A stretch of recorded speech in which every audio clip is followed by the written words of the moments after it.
Krishna. Hare Ram, Ram Ram, Hare. Okay, so welcome to Shri Bhagavatamrta. Welcome to part 2. Welcome to chapter 3. Welcome to beginning text 139. Okay. And what I do, I think this might be an idea to do this each week, because I'm just going to read the verses from 132 to give us a remembrance of the context. Yeah. Before we begin. So 132, the verse reads,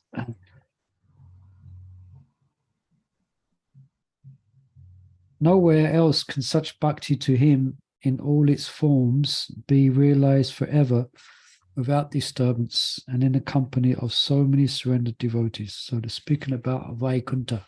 Okay. Text 133. You should not consider devotional service an activity of the body, senses, and mind.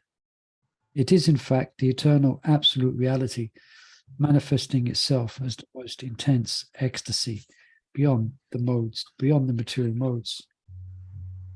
134. By Lord Krishna's mercy, his devotees happily realize this devotional service in many varieties. It reveals itself to them in their hearts, which are freed from material modes and immersed in eternity, knowledge, and bliss. 135. When by the spiritual discrimination, a devotee becomes completely pure in heart and attains the transcendental abode of the Lord, he realizes the wonderful varieties of devotional service. 136. Otherwise, for one whose heart has by transcendental knowledge been freed from the material endeavors of the body, senses, and mind, the activities of devotional service will be no more suitable than ordinary affairs. Yeah, I remember that from last week. So 137. Why should one who renounces the acts of devotion to the Supreme Lord as if they were like other activities go to Vaikuntha? He should only attain liberation. 138. Even if persons whose vision is limited, the Mongols here, even if persons whose vision is limited and materialistic think devotional service just another kind of karma, it is not at all. Let them think that way and let them talk on in this way, as they do when they dismiss as material the bodies and personal qualities of the Lord's devotees. And beginning this evening with text 139. So if someone would like to read, welcome Madhu Mangal Prabhu, Hare Krishna. Hare Krishna. Hope you're well, good to have you with us. Any volunteers to read? Dutta talking to. Yeah, it's the Vishnu Dutas, I'm pretty sure, are speaking to Speaking to him. Gopakumar. So he's just entering into Vaikuntha.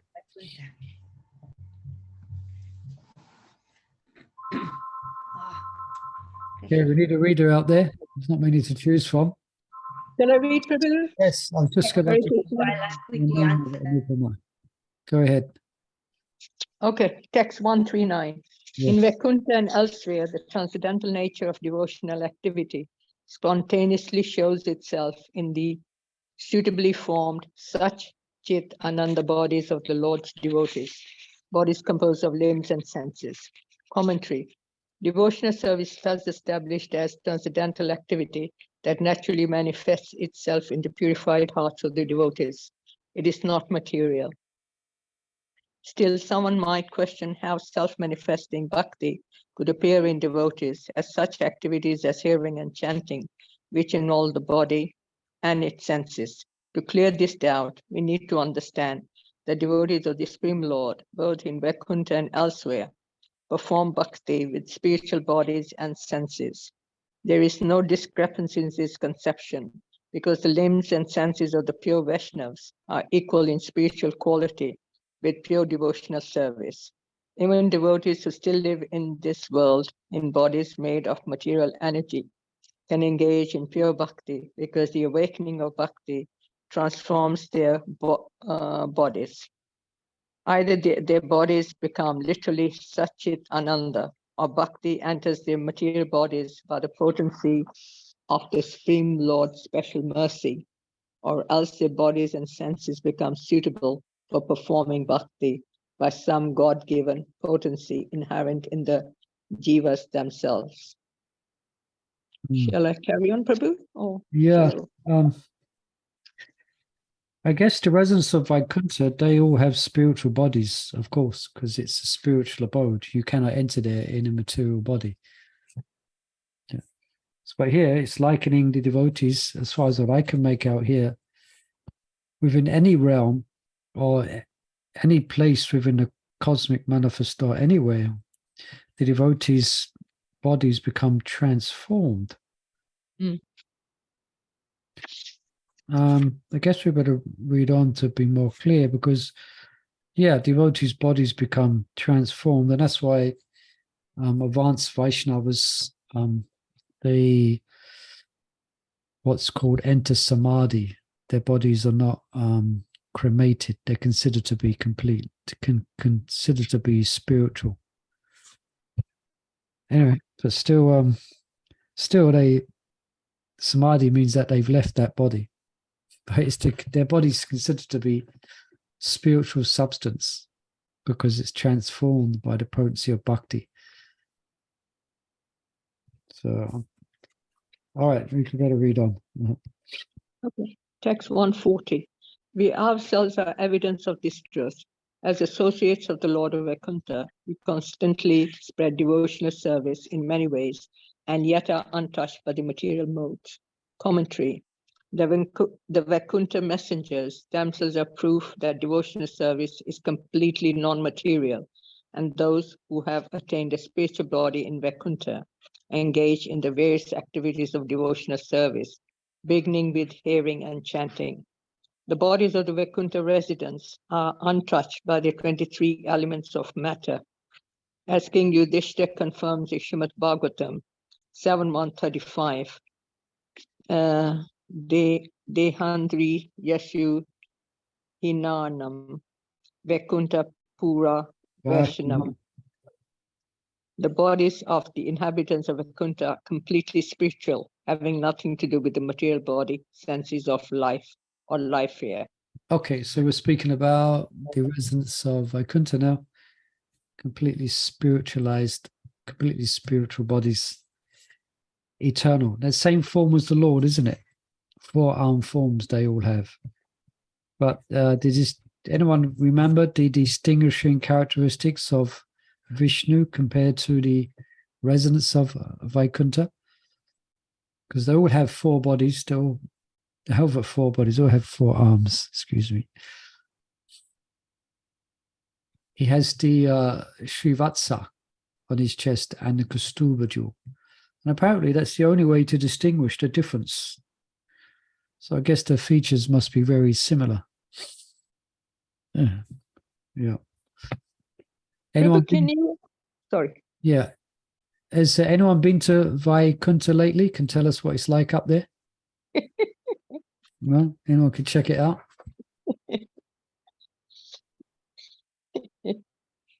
Yeah, you can check it out, but you can't come back. It's going there. No one's never been known to come back unless specifically arranged by the Lord. Yeah. Was you going to say something? Yeah, probably I was going to ask you this for clarification. You know, the last sentence there in this text 140, it says the bodies of inhabitants of Vaikuntha are completely spiritual, having nothing to do with the material body, senses, or life here. So what happens in Vaikuntha? Don't they breathe? Do we not breathe? It's difficult to comprehend. Basically, it's not matter. Yeah, we survive. We are dependent upon air, having material bodies of earth, bhumi, apo, nalo, vayu. But there, everything's manifest by the Lord's internal potency. Okay. So, and there's no time, so they're not dependent. So that means they're free of dependence upon air because they are eternal. Oh, yes. Yeah, yes, but the constitution of their bodies would be quite amazing to try and understand. Other than that, it's completely spiritual. But but they have arms, they have eyes, which they have senses by which they serve the Lord. But there, everything is supra mundane, so to speak, above our comprehension here. So, but I imagine they breathe in and out, because actually, one thing I've read about the residents of Vaikuntha and even the heavenly planets, I think, is that they don't blink. The eyes, they don't blink. Mhm. Yeah. Interesting bit of side information. They don't blink. There was one pastime, I can't recall the details, but there was one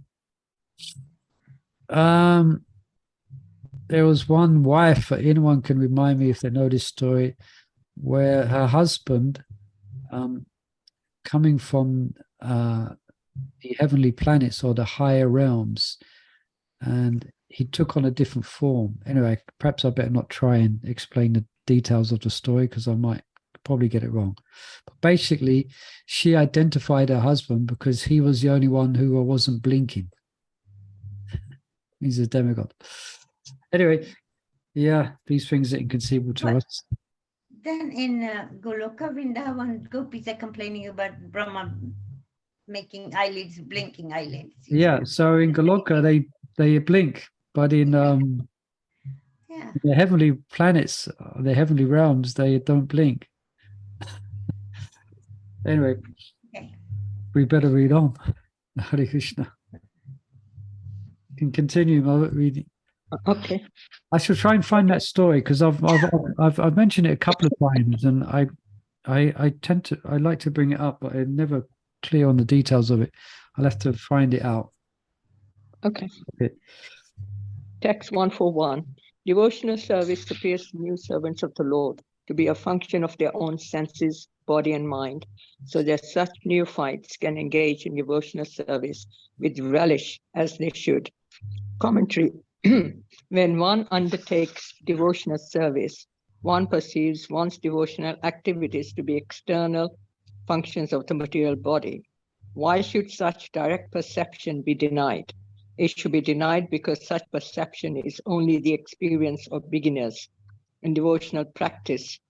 Bhakti encourages those who are new to the Lord's service to think, "Oh, my own tongue is vibrating the names of God, and my own ears are bearing them." In this way, the faith of the neophytes is evoked, since otherwise they would have difficulty making the effort required to surrender their independence. Oh, okay. I don't understand. Let's read this again.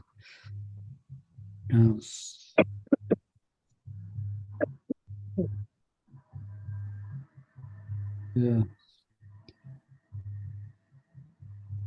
So we think it's an activity of our senses, our experience to spiritual platform.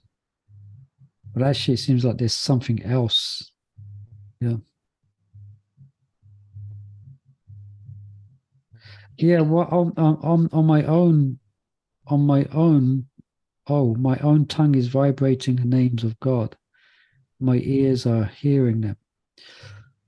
Yeah, my spiritual master has mentioned this a few times. He kind of mentions that the experience of chanting Hare Krishna on the pure platform, it has nothing to do with our tongue, nothing to do with our mouth or whatever. It's Krishna manifesting there. Krishna's manifesting. It's not like we're manifesting the holy name. It's the holy name is manifesting itself. There's something wonderful Krishna's manifesting. It's not dependent upon our tongue. Like the holy name, Krishna is manifesting and dancing on the tongue. It's not produced by the tongue, it's dancing on the tongue. Yeah, like that. Hare Krishna. Shall I carry on, Prabhu? Yes, carry on. Carry on reading. Text 142. But great devotees fixed in devotional service do not think the service they do to be actions under their own control, but expressions of the Lord's supreme mercy. Text 143. If you're in a hurry to see the divine world of Vaikuntha, then go to Sri Vrajabhumi, the place that can best award the fulfillment of all your ambitions. Commentary. Having received the mercy of Lord Maheshwara, Gopakumar is sure to achieve Vaikuntha. Meanwhile, he can proceed to Shivaloka, from which he will be able to approach Vaikuntha in due time. But as the Vaikuntha messengers know, Gopikumar is anxious to reach Vaikuntha as quickly as possible. So after describing various related topics, the messengers now give the essence of their own instruction. Gopakumar should return to Braj on earth and there practice pure bhakti to fulfill his ambitions. Okay, so back down he comes, the earthly realm.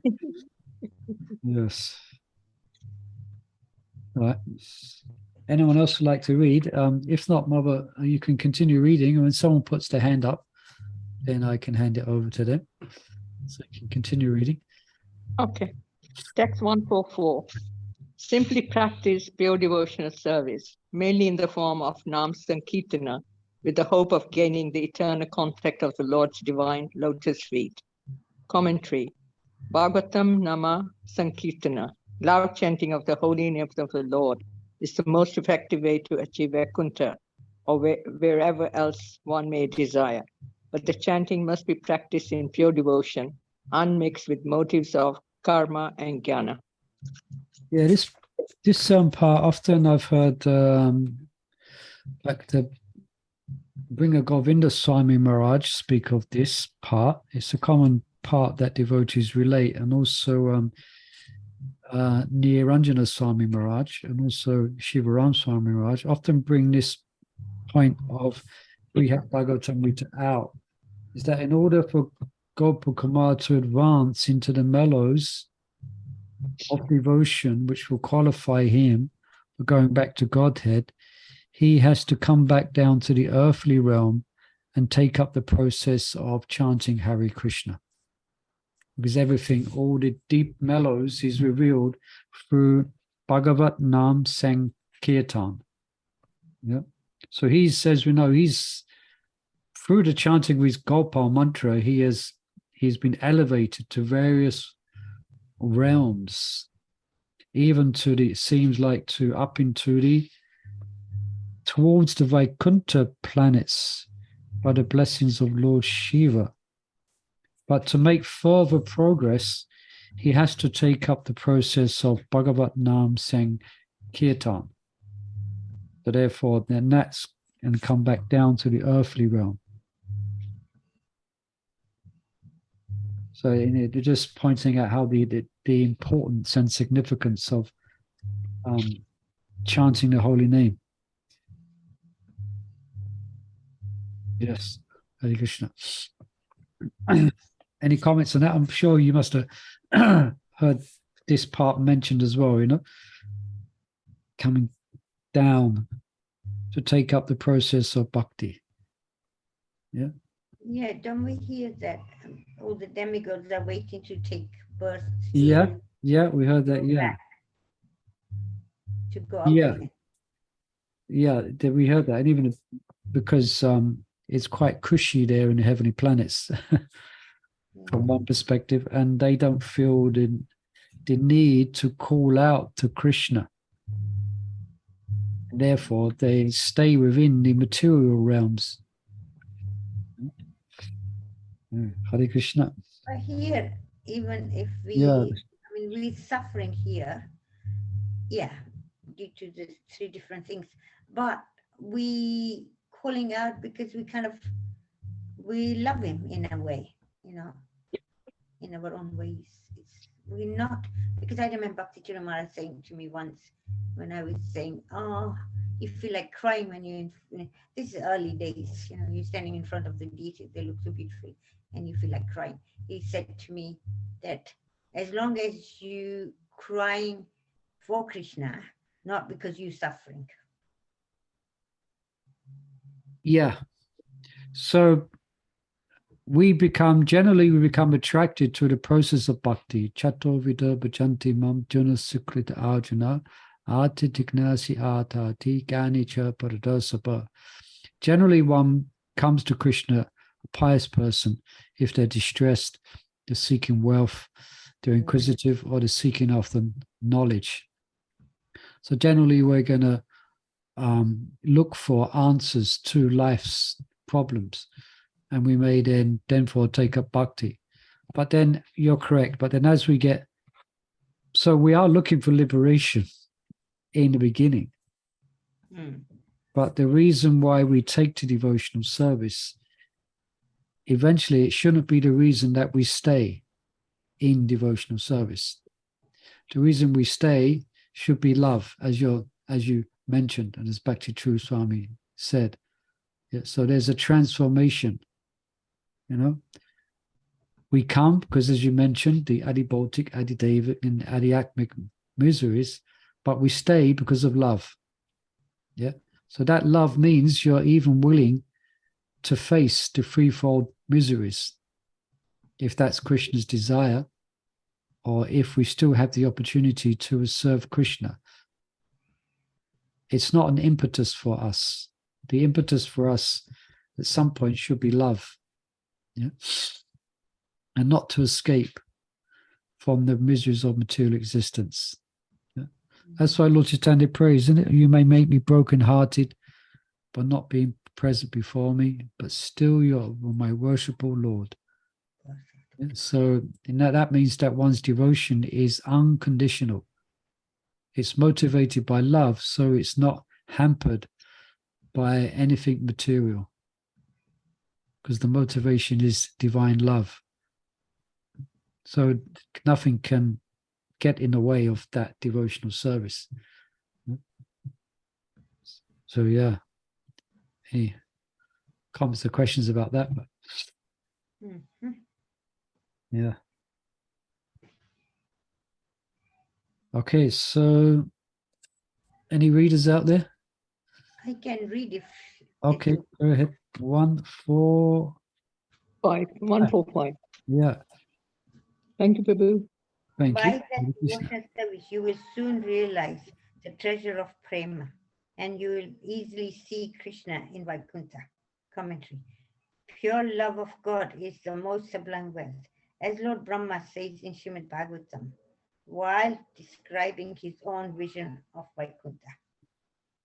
Persons whose bodily features change in ecstasy and who breathe heavily and perspire due to hearing the glories of the Lord are promoted to the kingdom of God, even though they do not care for meditation and other austerities. The kingdom of God is above the material universes, and it is desired by me and other demigods.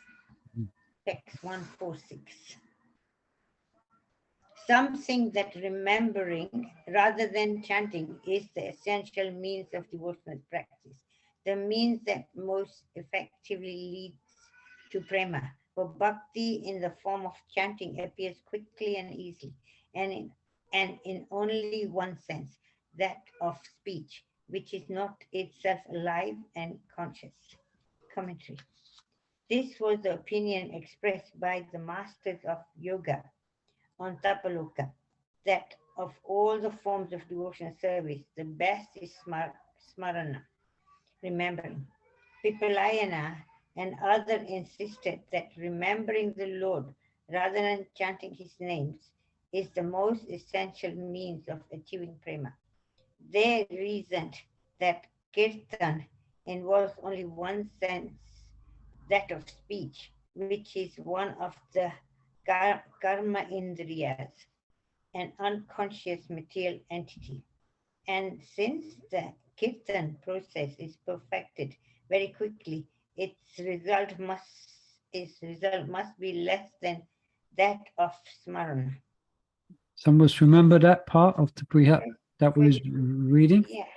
It's quite detailed, very persuasive as well, that the residents of Tapaloka gave for in regards to meditative trance on Krishna. Yeah. I mean, one of the reasons they got that Krishna is always ever present within their meditative mind. Yeah. That's the power of smaranam. But yeah. But we know Kirtanam is considered most important, isn't it? Chanting. Is that right? Yeah.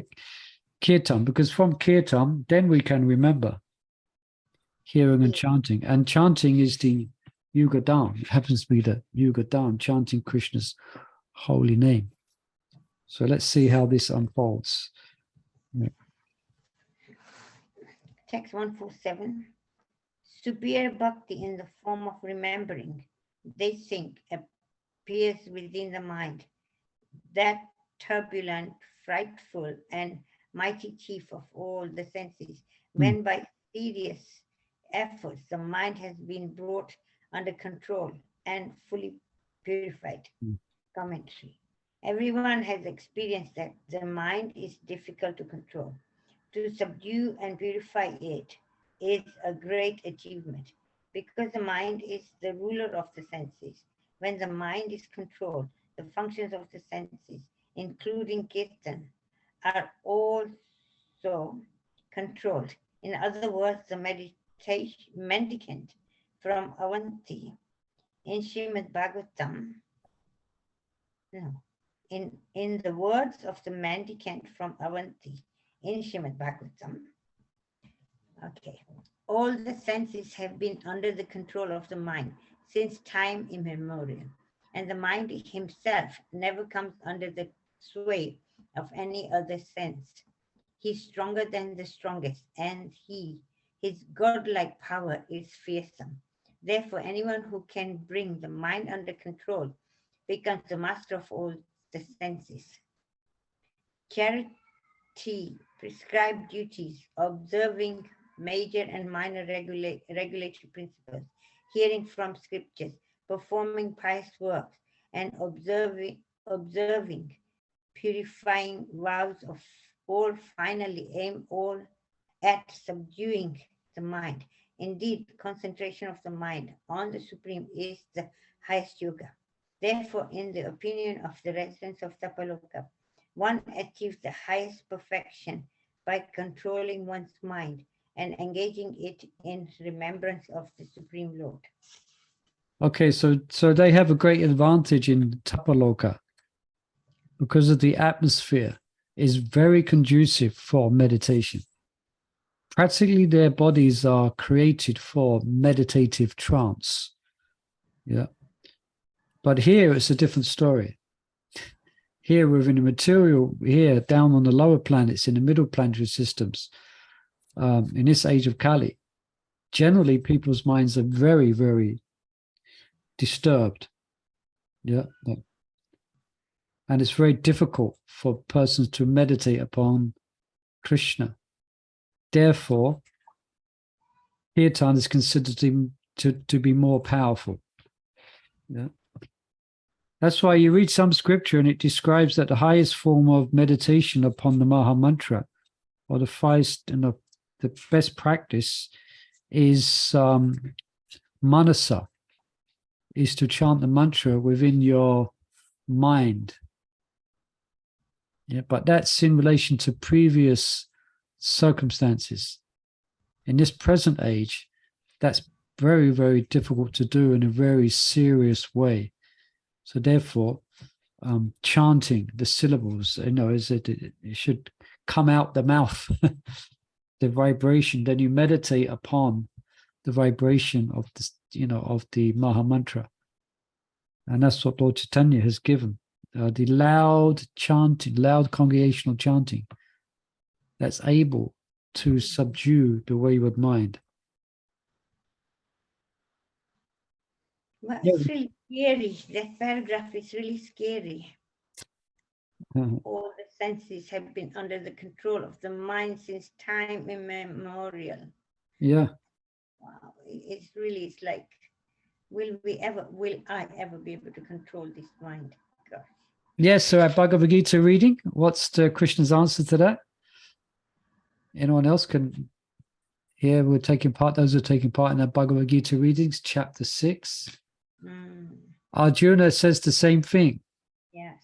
After Krishna explains to him about the whole process of jhana, ashtanga, Isn't that by practice and vairagya? Yeah, that's it. Practice. By suitable practice and by detachment. Remember, the purple Prabhupada highlights basically suitable practice, engaging the senses in the devotional service of the Lord. Yeah, being engaging the senses in the activities of bhakti. That's suitable for us in this age of Kali. And suitable practice and detachment. Yeah. To have a lifestyle of not being controlled by the senses. Yeah. Having a lifestyle of regulation, being somewhat detached from the pushings of the senses, being steadfast. So then Krishna says, then it's possible to bring the mind under control. Yeah, like we read also in Bhagavad Gita, that description from the acharyas, like trying to control the mind is like trying to catch a hurricane in a pot. Running around in the back garden trying to capture the raging wind within a pot. Yes, it's like that. But suitable practice also means like daily. Yeah. Every day we bring the mind under control. Every day we just practice, Then gradually we can make some headway in making the mind our friend. Yeah. And not a frightful, turbulent monster, which it may be at present to one degree or another. Yeah. But the residents of Tapaloka, they don't have to deal with Kali Yuga. At least I don't think they do. I don't know if Kali Yuga, does anyone know whether Kali Yuga has influence in Tapaloka? Or is it just to these earthly realms? So then if Kali Yuga is not there, or they're so nicely controlled, then why aren't they really Krishna conscious? Well, they are. I mean, like wanting to go back home. Yeah, but they're, as far as I understand, they're mainly Shanta Bhaktas. Means they're fully engaged in meditation. None of them wash the pots for Krishna. Yeah, that's what I mean. So None why? of them make garlands for Krishna. None of them cook Raj Bhog for Krishna. They're all just meditating on Krishna. And that's their satisfaction. So it's not the highest rasa, Shanta ras. So the highest rasas, as we know, is servitude, friendship, parental, and then madhuya. So they're in Shantaras. Generally, these devotees within Tapaloka, generally, they just, so because they're completely immersed in that meditation. And that's so they're not going to, they're not going to dress gaudy tie. But okay, let's take it. But you can, if you're practicing the process, then would you not move up? Move on up. Move up from the Santa Ras, would you not be able to? If you have the association, I mean, that's That's the desire. that's why the only reason that Gopal Kumar is making progress is because he's getting association, Okay. because he's getting sangha of more advanced devotees. So therefore, he's moving. He's making progress. So yes, if they have the association, perhaps Narada Muni may come by Tapaloka. And I'm sure there's exceptions there. Some of them might move on from Shantaras to servitude, to servitorship, it's a leadership. Yeah. Okay. Okay, maybe you can read. Okay. Which verse were you? 148. 148. Okay. Okay. But we consider chanting to be alone the most excellent form of bhakti. All right, so this is the Vaikuntha Loka speaking. Now they're speaking against the conclusions of the residents of Tapaloka. Okay. But we consider chanting to be alone the most excellent form of bhakti, better than remembering, which appears only in one's own turbulent heart. For chanting harnesses not only the faculty of speech, which it engages directly, but also the mind and sense of hearing. And chanting helps not only the person practicing it, but others as well. Okay, so there's a benefit, which we haven't come across yet. It's been mentioned that we get benefit and those who hear get benefit as well. But the chanting harnesses the mind, just like you harness a horse. Yeah, you try and train a horse. The first thing to do when you're trying to train a wild horse is to put a saddle or to harness the horse. Yeah.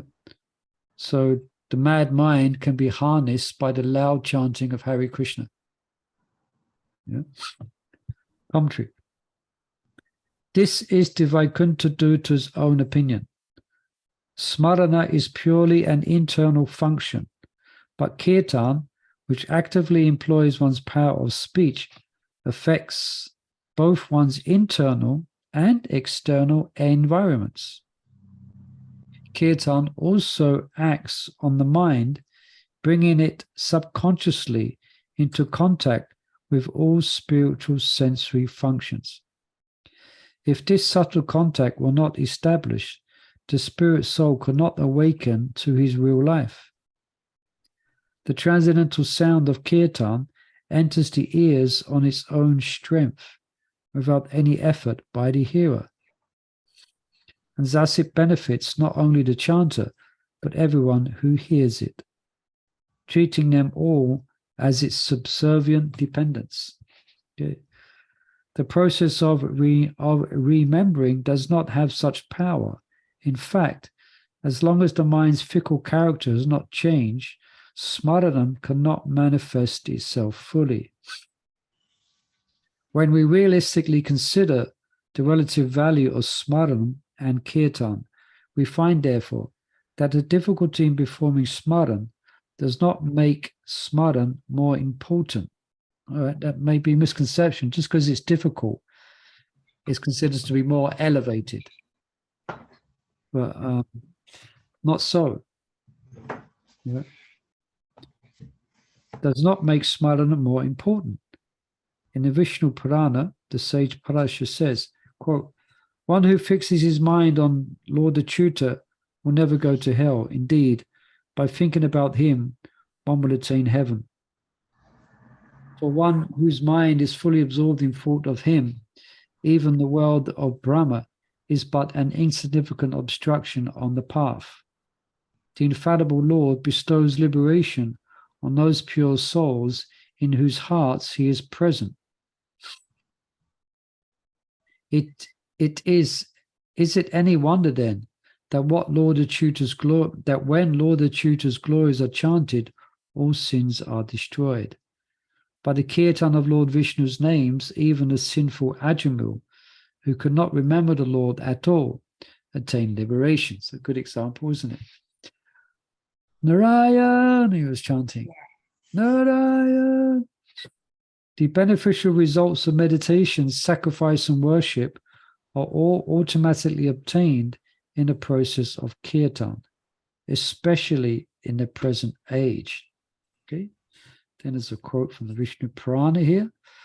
Dayayam krite yak jan yagnas tretayam dvapare rachayan yat apnoti tat apnoti kalo sankitya keshavam. Quote. What was accomplished in this similar verse from the Bhagavatam, isn't it? It's a very similar verse. What was accomplished in the Krita age by meditation, in Treta by ritual sacrifices, and in Dwapara by worship of the deity of the Lord, in this Kali age is accompanied by loud chanting of the names of Keshava. So the Vishnu Purana 6.2.17. But more or less, this exact verse, practically word for word, is there in the Srimad Bhagavatam as well.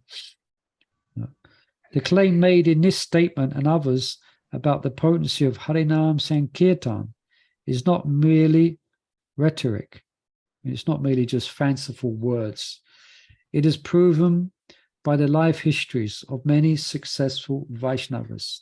Okay, Haridas Thakur comes to mind. Of course, the Namacharya of chanting. Okay, everyone out there, any comments or questions? Oh, the Mongol, you're quite quiet. Normally you're here and you're causing a riot. You're doing something. Must be busy. I am here. I'm listening. Okay, no problem. Great. Okay, 149. Sorry, Prabhu, one clarification. Please. What is this Krita age? What's this Krita age? Satya. Satya. Yeah, it's sometimes called Krita. It's another name for Satya Yuga. Oh, yeah, that's what I thought. Yeah, because I've never heard that. So that's what. Thank you. Krita, Satya, Trita, Dhapa. Okay, thank you. Okay. Yeah, sometimes in a temple we've got this young man coming at the moment. I don't know if those have seen him. Now he's coming for breakfast and he's taking prasadam. So there's great hope for him. But he's been coming a long time. He's got long hair. You've seen him. He's got a long beard. Young man, and he sits down and he meditates. This, and he seems to be quite accomplished in it. He seems to sit there for quite some time. And I've seen other people come to the temple and they meditate. You know, sometimes I fancy like tapping him on the shoulder and saying it's useless.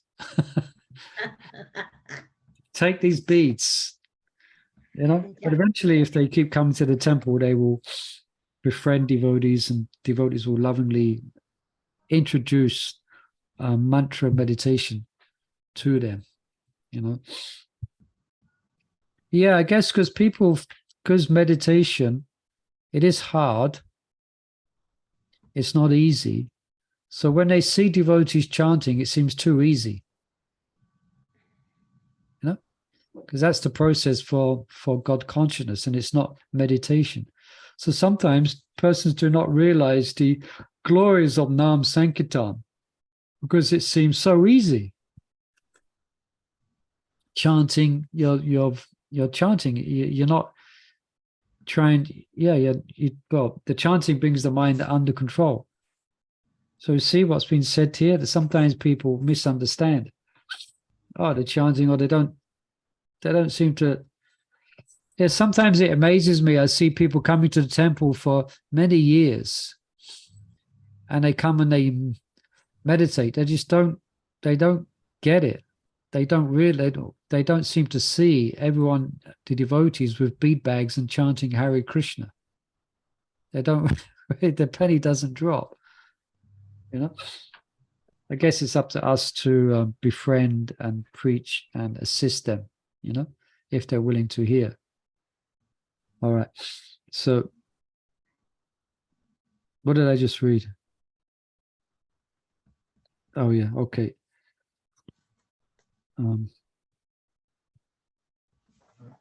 Just finished, didn't we? Okay. So we're on 149. 149. Okay, 149. Okay. If the sense of speech, which sets all the external and internal senses in motion, is brought under constant control, then the mind becomes stable and can properly engage in transcendental remembrance of the Lord. Remembrance thus develops as the fruit of chanting.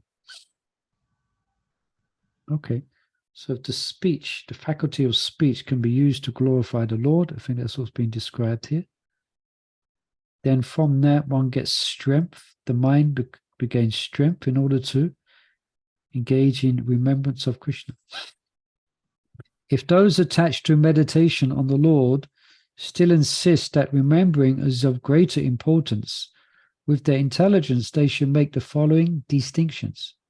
In meditation, the Lord reveals himself fully with his particular qualities, but in remembrance, the mind merely comes in contact with the Lord. I didn't understand that. Let me do this again. In meditation, the Lord reveals himself fully with his particular qualities. So he's making a distinction between meditation and remembrance. But in remembrance, the mind merely comes in contact with the Lord. We better read the purport. Commentary. Some sincere and intelligent Vaishnavas are firmly convinced that meditation on the Lord is the best form of devotional service. So sincere and intelligent, yeah? Since they receive an authentic spiritual taste from their meditation. Their opinion must be honored. But as the Vaikuntha Dutas here suggest, this opinion should be adjusted to make it exactly correct. Anyone can think of a specific illustration of someone who attained perfection through meditation that's given in the Nectar of Devotion?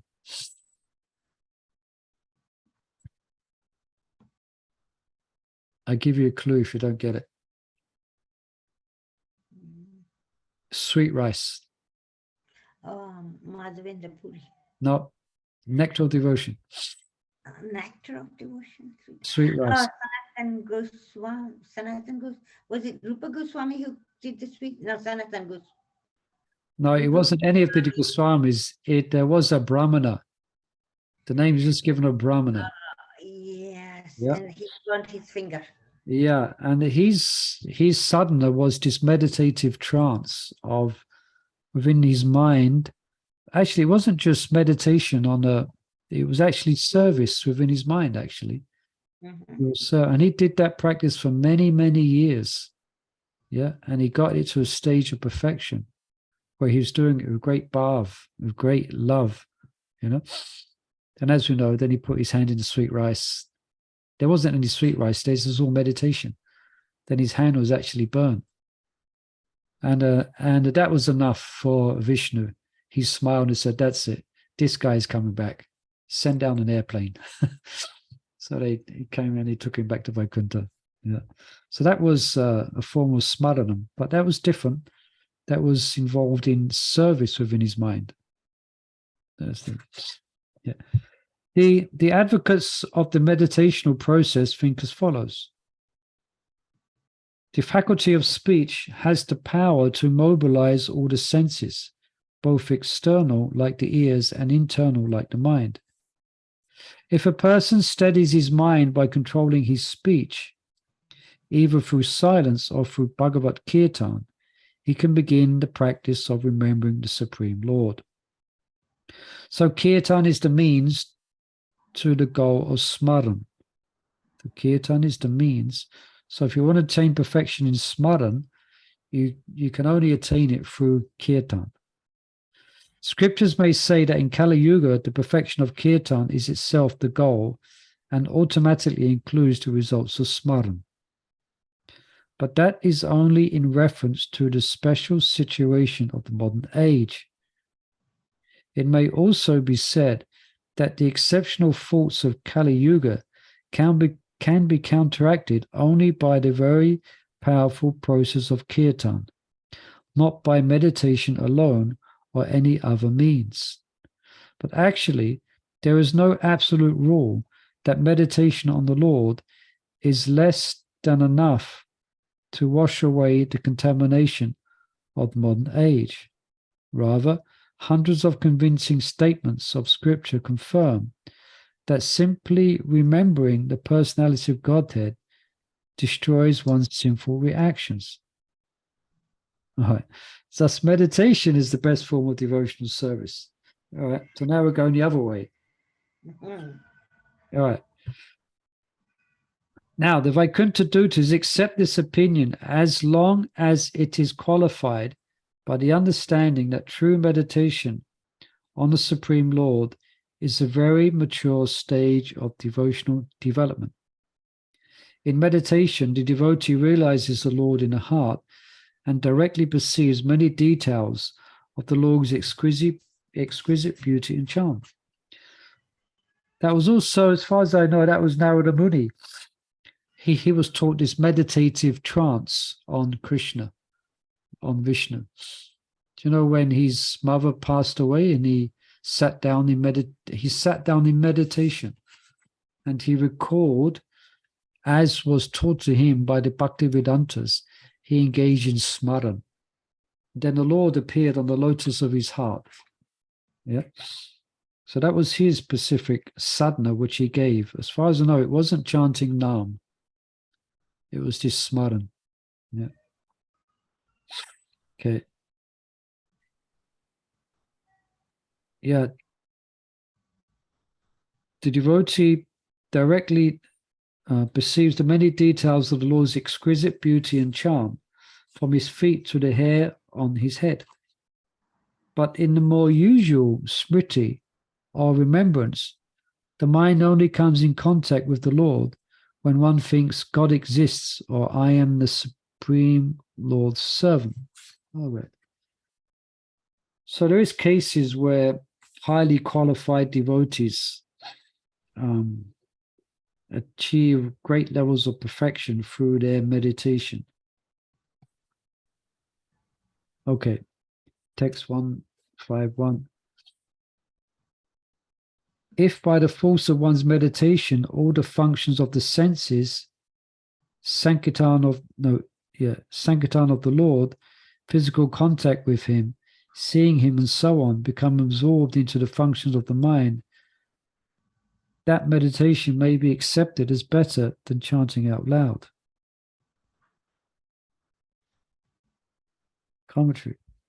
If a devotee becomes so proficient in dhyana, meditation on the Lord, then the devotional practices he earlier performed with his speech, touch, eyes, and other senses become spontaneous activities of his mind.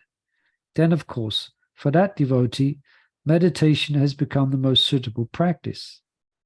He can inwardly continue his shravanam, kirtanam, and so on, with or without the participation of his external senses. 152.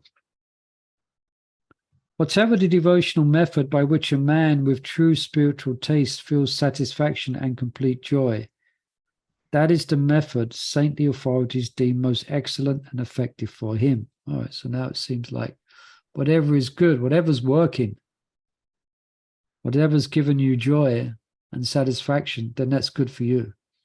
Yeah. Because some, as we see, for some devotees, they get very much enlivened by living on the edge, living on the edge, like Tribhuvanath and others, preaching and sacrificing their health and etc.